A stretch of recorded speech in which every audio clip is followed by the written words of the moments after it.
Gibisita ni Vice President Inday Sara Duterte ang mga biktima sa linog sa Jensan ug Sarangani Province kagahapon. Ani ang report? Pag-abot ni Vice President Sara Duterte sa General Santos Airport pasado alas 12 sa udto kagahapon, midiretso kini sa Glan Sarangani. Iyang gipadangat ang iyang pahasubo ug naghalad og pag-ampo kauban ang pamilya sa mga namatayan sa magnitude 6.8 nga linog niadtong Biyernes.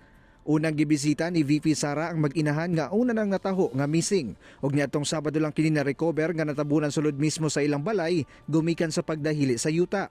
Gibisita sab niya ang usa ka negosyanteng namatay human maigo og puthaw ang ulo niini atol sa linog. Gikumusta sab ni VP Sara ang mga naospital tungod sa linog. Nagpaabot sab kini og financial assistance sa mga pamilya sa mga nasamdan ug mga namatayan. Office of the Vice President, nagdala kami ng financial assistance sa mga injured na nandoon sa hospital, admitted sa hospital, and sa family ng mga namatayan. And susunod din yung galing sa Office of the Vice President Satellite Office na mga food relief items para sa ating mga kababayan dito sa Sarangani. Una midiretso sa airport pauli, pasado alas 4 sa hapon kagahapon.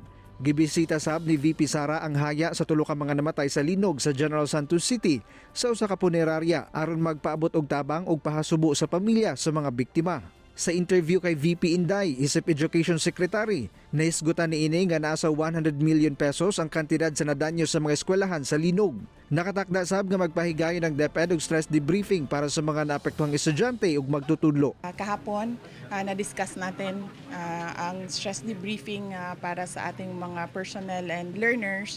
And unahin muna natin ang pag-instruct ng blended learning program.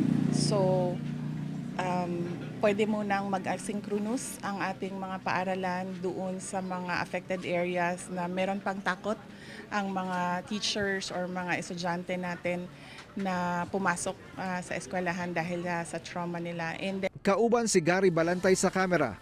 Ako si Jess Tony Humamil para sa At Home with GMA Regional TV.